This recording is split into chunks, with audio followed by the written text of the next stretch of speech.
sequences and nth term. Just before we start, a reminder that there is a notes jotter available for this video. Just check the description below for a download link and you can work along with me as we go through the video.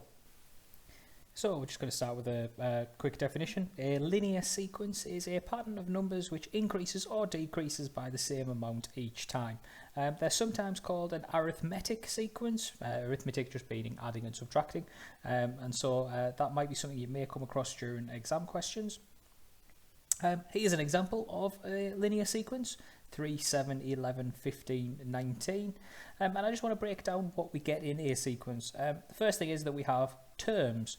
So any value in a sequence is a term. So the 3 is our first term, the 7 is our second term, and so on. So we can name any term in a sequence by just naming its position. We have a term-to-term rule. That is the method to get from one term to the next. So in this case, from 3 to 7, well, that is plus 4. From 7 to 11 is plus 4. From 11 to 15 is plus 4. And so in this case, our term-to-term rule would be plus 4. And finally, the nth term. This is a general rule to find the value of any term in a sequence. An nth term here just means where we've called our first, second, third, fourth and fifth and so on. Nth term just means any position in that sequence. So I could be asking for the 20th term, I could be asking for the 100th term in the sequence. N is just a number that we are going to choose. So let's have a look at a couple of examples in terms of actually just continuing a sequence and finding that term-to-term rule. So for each sequence, describe the term-to-term rule and find the next two terms. Well, what we need to do is, first of all, we need to find out what is going on in between each value. And so in this case, it's from 2 to 5, 5 to 8, 8 to 11, and 11 to 14. Well, I'm adding 3, and then I'm adding 3, and adding 3, and so on. And so my term-to-term rule would be plus 3. If I wanted to continue the sequence, well, all I would have to do is continue the same pattern. So I'd have to add 3 again. So 14 plus 3 will be 17. And if I added 3 again, I'd be at 20. In the next one, I've gone 12 to 10, 10 to 8, 8 to 6, 6 to 4. And so in this case, I'm actually subtracting because the numbers are going down. They're going down by 2 each time. So my term-to-term rule will be -2 or take away 2. And if I wanted to continue the sequence, I would just keep going. So 4 take away 2 will be 2. And 2 take away 2, well, I'll be down to 0. The next one, I've got 4 to 9, 9 to 14, 14 to 19, 19 to 24. Well, 4 to 9, that is plus 5, and plus 5, and plus 5. So there is my term-to-term rule, plus 5. And if I wanted to continue that sequence, 24 plus 5 would give me 29, and 29 plus 5 would give me 34. And finally, 17 to 13, 13 to 9, 9 to 5, 5 to 1. Well, in each case, I'm taking away 4. And so that is my term-to-term rule. And if I wanted to continue the sequence, I'd be starting at 1 and taking away another 4. So 1 take away 4, it's -3. And if I take away another 4, -7. And so those would be the term-to-term rules here. And the next two terms in the sequence to the right. In the next section, we're going to look at actually finding a missing term in a sequence. And so for this one, we need to think again about that term-to-term rule. That's going to be the key all of the time. And so in each case, we want to know what is happening between each value. Well, it's 7 to something to 10 to 16 to 19. So the only ones where we know for certain what is going on, it's 13 to 16. Well, that will be plus 3. 16 to 19. That's plus 3. And so the same rule must apply at the start as well. So 7 plus 3 will be 10. If I go to the next one, I've got 18, 13, something, 3, -2. And so if I have a look, from 18 to 13, it's take away 5. From 3 to -2, that's also take away 5. And therefore this jump must also be take away 5. 13 take away 5, well, that will be 8. In the next one, it's saying 121 something, 127 something, 133. Now what this means is we've got 2 jumps, and in the second section we have 2 jumps. But because these are linear sequences, what we actually know is that those 2 jumps must be the same. And so if we take the full jump, that is 6, and so if we half that, we'll be able to find what is going on in between. And so each individual step must be a plus 3. So 121 plus 3 will be 124. 124 plus 3 will be 127. And we keep going. 127 plus 3 will be 130. And 130 plus 3 will be 133. In the last one, we're looking for the first 2 values in that sequence. And so again, what we want to do is just think about what is happening in between each of these values. Well, from 7 to 2, that's take away 5. From 2 to minus 3, that is take away 5. And so this one must also have been take away 5. But because we're working backwards, in order to work out the other value, we're actually going to do the opposite. We're going to add that on. So 7 plus 5 will be 12. And then the same again, 12 plus 5, it will be 17. So next we're going to start looking at the nth term rule. And so in the first situation, we have a sequence has an nth term rule of 3n plus 2. And write down the first 5 terms of this sequence. Now what we're going to look at here is how we would actually do that. Now the letter n, that just means the position in the sequence. So when n is 1, we are dealing with the first term of the sequence. When n is 2, we're dealing with the second term of the sequence, and so on. And so what we can say is that 3n, well, that is 3 times whatever n is. So 3 times 1 will be 3, 3 times 2 will be 6, 3 times 3 will be 9, 3 times 4 will be 12, and 3 times 5 will be 15. Now you might notice something about that list, 3, 6, 9, 12, 15. This 3n is actually the 3 times table. And basically that is one way that you can treat sequences. Whenever you see the phrase 3n, you can be thinking of 3 times table. If you saw 4n, 4 times table, 5n, 5 times table. Because what we're then going to be asked to do is, if this is 3n, the 3 times table, then 3n plus 2 is the 3 times table plus 2. So the 3 times table was 3, plus 2 is 5. The 3 times table had 6 in it, plus 2 is 8. The 3 times table had 9, plus 2 is 11. 12 plus 2 is 14. 15 plus 2 is 17. And so the sequence 3n plus 2 will be 5, 8, 11, 14, 17. And you will notice that this sequence also goes up in 3s, just like the 3 times table.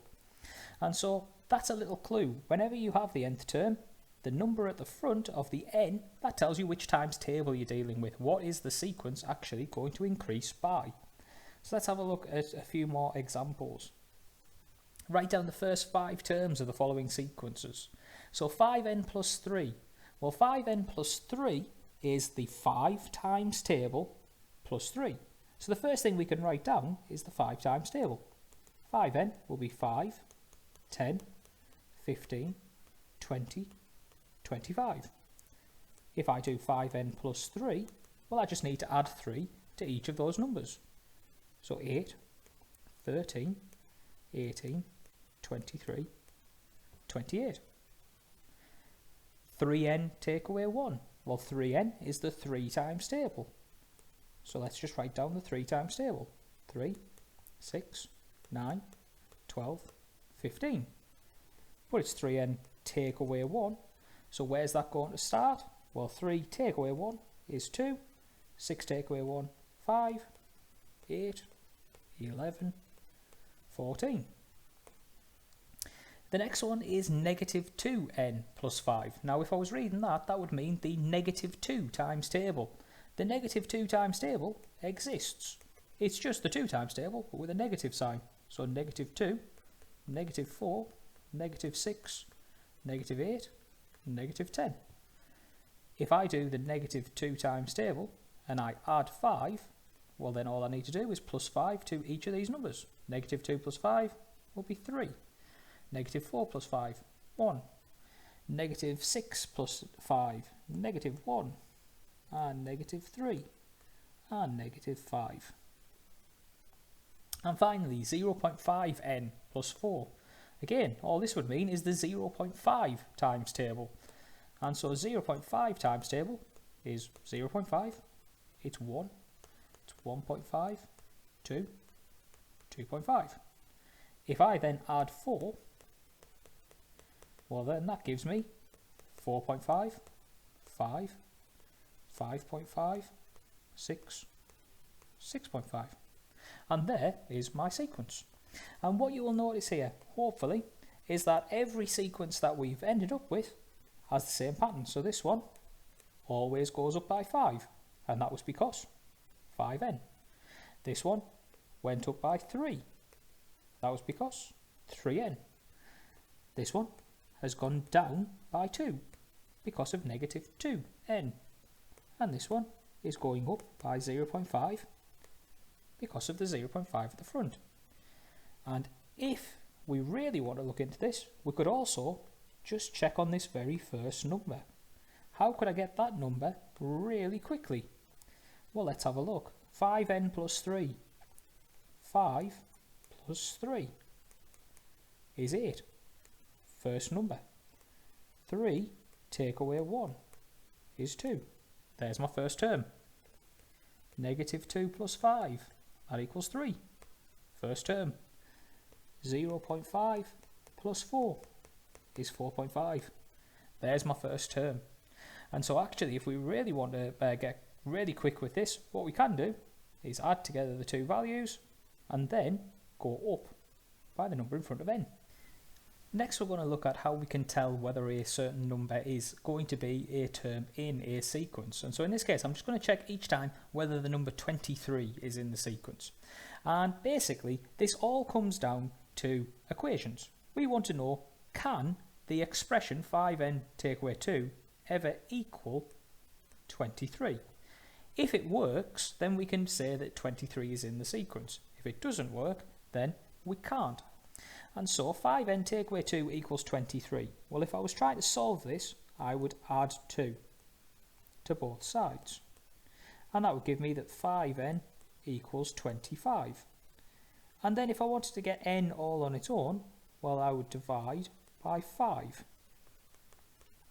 And if I do that, n equals 5. And so this is telling me that yes, it would be in the sequence 5n take away 2, and actually, because n equals 5, it would be the fifth term. 3n plus 2, if we do the same for 3n plus 2, let's see if we can make that equation equal 23. Well, 3n plus 2 equals 23, so I would take away 2 on both sides. 3n equals 21. And then to get n on its own, I would divide by 3. And so dividing by 3, that would be giving me 7. And so again, yes, that sequence does include 23. And this time it will be the 7th term. Finally, we have 4n plus 5. So again, can we make that equal 23?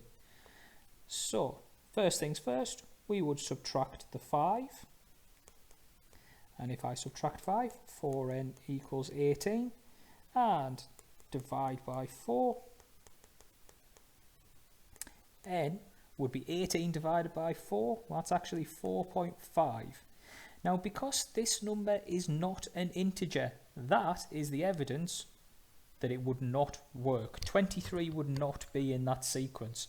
In fact, 23, in this case, would lie between the 4th and 5th terms. And so our final set of examples are all based around actually finding the nth term rule for a sequence. And so we start with the sequence 4, 7, 10, 13, 16 and onwards. How would we get the nth term rule? And as always, it all comes down to the term to term rule. what is happening in between each of these numbers. In this case, it's always going up by 3. Now, if it always goes up by 3, what else always goes up by 3? Well, the 3 times table. The 3 times table always goes up in 3s, so this sequence must be something to do with that 3 times table. And so, our shorthand for times table is 3n. So it's 3n will be 3, 6, 9, 12, 15. But the sequence we had to start with was 4, 7, 10, 13, 16. Now, if I do a little subtraction here, well, 4 take away 3 is plus 1. 7 take away 6 is plus 1. 10 take away 9 is plus 1. Plus 1, plus 1. And therefore, the original sequence must have been 3n plus 1. And you can check if that actually works. Let's just see 3n plus 1. Well, if n equals 3, well, that would be 3 times 3 plus 1. 3 times 3 is 9 plus 1. And 9 plus 1 is 10. Is that the third number in our sequence? Yes, it is. And therefore, that rule, 3n plus 1, must be correct. So let's see if we can have a go at a few more of them. Finding the nth term of each of these. So 3, 8, 13, 18, 23. Again, let's start with the term-to-term rule. It's plus 5 in each case. Now, as soon as I know that it's plus 5, that is telling me it's going to have 5n. Now, we could set up our 5 times table. 5, 10, 15, 20, 25. And we could compare it with the sequence that we started with. 3, 8, 13, 18, 23. If I subtract, I'll be able to find out what the difference is between the two sequences. 3 take away 5, negative 2. Negative 2, negative 2, negative 2. And so this must be 5n take away 2. But the other quick way of doing this is, as soon as you've recognised that it's going to be 5n, well, the question is, how do I get from that number to the first one in the sequence? Well, to get from 5 to 3, I take away 2. So 5n take away 2. Let's see if we can use that method in the second one. So it goes up by 2, goes up by 2, goes up by 2, goes up by 2. So it must be 2n. So if we wanted to do this really quickly, how do I get from 2 to the first number in the sequence of 9? I add 7. And so this is the 2 times table with 7 added on. If we go to 12, 9, 6, 3, 0, what's going on in this case? Well, in this case, it's take away 3 in every situation.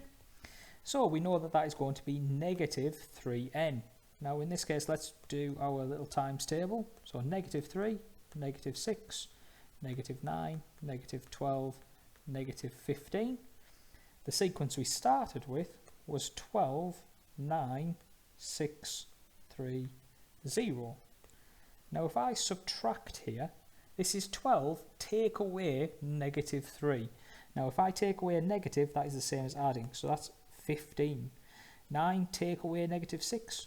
15. 6 take away negative 9, it's 15. 3 take away negative 12, 15. 0 take away negative 15 is 15. So in this case, it's plus 15. And let's just see if it works in the same way as we were saying before. Well, this is negative 3. How do I get from negative 3 to 12?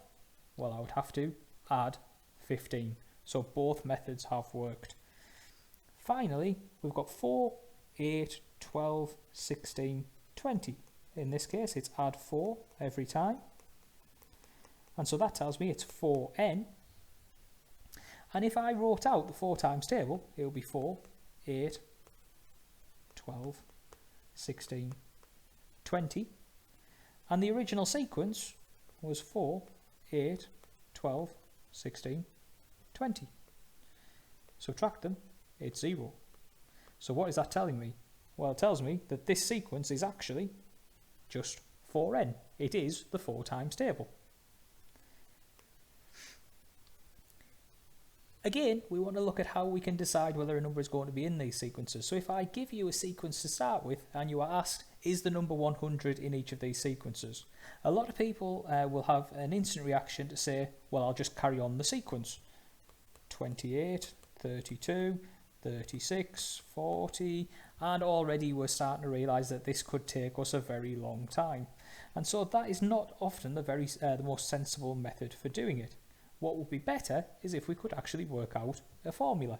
And so, let's do that. It goes up in 4 each time. And if it goes up in 4 each time, that tells me that the first one is 4n. And then we need to think, how do I get from 4 to the first number in the sequence?